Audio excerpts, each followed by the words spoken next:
அஸ்ஸலாமு அலைக்கும் வரஹ்மத்துல்லாஹி வபரகாத்துஹு. இன்னைக்கு நாம சூரா அல் பக்கராவிலிருந்து ரொம்பவும் முக்கியமான சில வசனங்களை பத்தி ஆழமா பார்க்க போறோம்.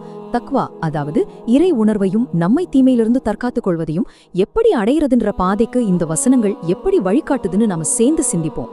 மனிதர்களே, உங்களையும் உங்களுக்கு முன்னிருந்தோரையும் படைத்த உங்கள் இறைவனையே வணங்குங்கள். அப்படி செஞ்சா நீங்க தக்வா உடையவங்களா ஆகலாம்.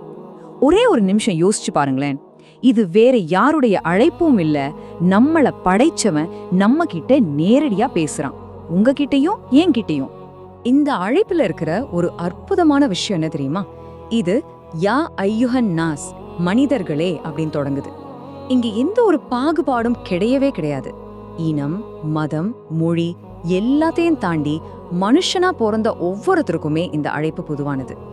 சரி, வாங்க இந்த அழைப்போட ஆழத்துக்குள்ள போவோம். இது முதல்ல நம்மளே திரும்பி பார்க்க சொல்லுது. உங்க பெற்றோரை நீங்க தேர்ந்தெடுத்தீங்களா? இல்ல உங்க உருவத்தையோ உங்க திறமைகளையோ நீங்க எப்ப பிறக்கணும்னு நீங்க முடிவு செஞ்சீங்களா? இல்லவே இல்ல. இது எல்லாமே நம்ம கட்டுப்பாட்டுக்கு அப்பாற்பட்ட ஒரு மகா சக்தியால தான் தீர்மானிக்கப்பட்டிருக்கு. அந்த சக்தியை உணர்றதுதான் இந்த பயணத்தோட முதல் படி. இந்த வசனத்தோட கடைசியில அல்லாஹ் சொல்றான், ல அல்லக்கும் தத்தகூன், அதாவது நீங்க தக்குவா உள்ளவங்களா ஆகலான்னு. தக்குவானா வெறும் பயம் மட்டும் கிடையாது, அது ஒரு ஆழமான இறை உணர்வு, நம்மள தப்புகள்ல இருந்து காப்பாத்துற ஒரு கவசம் மாதிரி. நல்லா கவனிச்சிங்கன்னா இந்த வசன பகுதி தக்குவாவை நோக்கி ஆரம்பிச்சு தக்குவாவில தான் முடியுது. அப்போ இதோட மைய கருவே தக்குவாதான்னு புரியுது. படைச்சவனை வணங்கணும்னு அழைப்பு வந்தாச்சு. ஆனா அந்த படைப்பாளன் யாருன்னு எப்படி தெரிஞ்சுக்கிறது?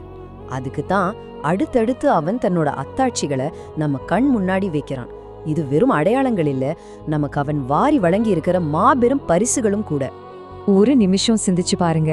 நாம நிம்மதியா வாழ்றதுக்கு ஏத்த மாதிரி இந்த பூமி எவ்வளோ கச்சிதமா, ஒரு மெத்தைய போல, ஒரு ஓய்வெடுக்கிற இடமா விரிக்கப்பட்டிருக்கு. நாம கேக்குறதுக்கு முன்னாடியே நமக்காக இதெல்லாம் தயாரா இருக்கு. நமக்கு மேல இருக்கிற அந்த வானம் ஒரு பாதுகாப்பான கூரைய போல ஒரு அழகான விதானமா அமைஞ்சிருக்கு. இதை விட ஒரு நேர்த்தியான வடிவமைப்பை நம்மளால கற்பனை செஞ்சு பார்க்க முடியுமா? அந்த வானத்திலிருந்து தான் நம்ம வாழ்வோட ஜீவ ஆதாரமான மழை இறங்குது. தாகத்தால தவிக்கிற பூமிக்கு உயிர் கொடுக்கிற இந்த அருட்கொடை மேலிருந்து நமக்காகவே அனுப்பப்படுது. பூமி, வானம், மழை, இது மூணு ஒன்னா சேர்ந்து நமக்கான உணவை விதவிதமான சுவைகள்ல கனிகளா வெளிக்கொண்டு வருது.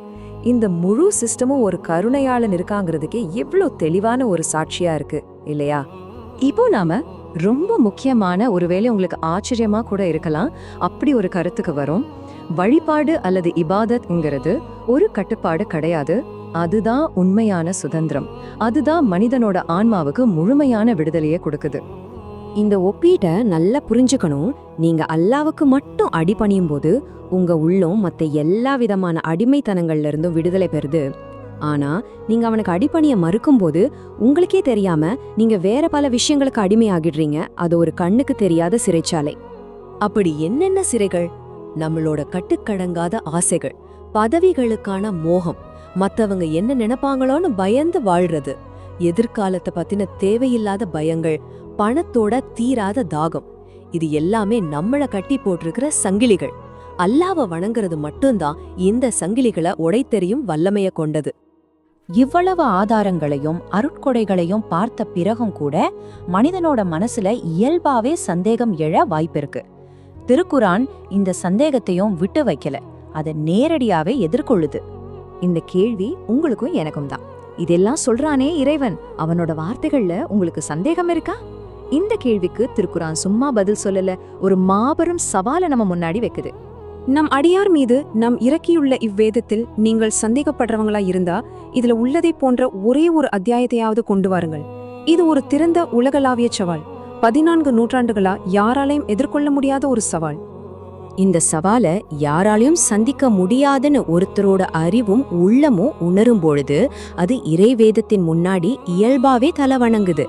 அந்த நிமிஷத்துல குரான்கிறது வெறுமனே ஓதப்படுற ஒரு புத்தகமா இல்லாம வழிகாட்டுகின்ற ஒரு வாழ்க்கை நெறியா மாறுது. சந்தேகம் விலகி தக்வா துளிர்விட தொடங்குது. இப்போ நம்ம மறுபடியும் இந்த ஆய்வோட மைய புள்ளிக்கு வரும். இந்த உலகளாவிய அழைப்பு, இந்த பிரபஞ்ச அத்தாட்சிகள், இந்த அறிவுபூர்வமான சவால், இது எல்லாமே நம்மள ஒரே ஒரு இலக்கை நோக்கி தான் வழி நடத்துது. அதுதான் தக்வா. இந்த ஓமைய கொஞ்சம் ஆழமா பார்க்கலாம். நாம செய்யற தொழுகை, நோன்பு மாதிரியான வழிபாடுகள் எல்லாம் பயணத்தோட இலக்குகளே கிடையாது. அதெல்லாம் நம்மள அந்த இலக்கை நோக்கி கூட்டிட்டு போற வாகனங்கள். அந்த இறுதி இலக்கு, அந்த டெஸ்டினேஷன் தான் தக்வாங்கிற இறை உணர்வு. அப்படியானால் தக்வாவை வளர்க்கிற ஊட்டச்சத்துக்கள் என்னென்ன? நாம பார்த்த வசனங்களோட அடிப்படையில இபாதத்கள், நாம யாருங்கிற சுய விழிப்புணர்வு, இந்த வாழ்க்கையோட நிலையாமை, அல்லாவோட அருள்களை உணர்றது, குரான் மீது சந்தேகமில்லாத நம்பிக்கை, அப்புறம் மறுமைய பத்தின ஒரு உணர்வு, இதுதான் அந்த விஷயங்கள். மனிதர்களும் கற்களும் எரிபொருள்களாக உள்ள நரக நெருப்புக்கு அஞ்சுங்கள். அருட்கொடைகளை காட்டி அன்பா அழிச்சு பார்த்தாச்சு, ஆதாரங்களை காட்டி அறிவுக்கு புரிய வைத்தும் பார்த்தாச்சு. இது ரெண்டுமே ஒரு உள்ளத்தை தொடலனா இறுதி நினைவூட்டலா இந்த எச்சரிக்கை வருது. இதுவும் தக்குவாவை நோக்கிய ஒரு சக்தி வாய்ந்த உந்துதல் தான். இறுதியா இந்த ஆழமான கேள்வியோட நிறைவு செய்வோம். உங்களுடைய மற்றும் என்னுடைய வழிபாடுகள் நம்மளை எந்த பயணத்திற்கு அழைத்து செல்கின்றன? அந்த பயணத்தோட இறுதி இலக்கு தக்குவாவாகத்தான் இருக்கிறதா? சிந்திப்போம்.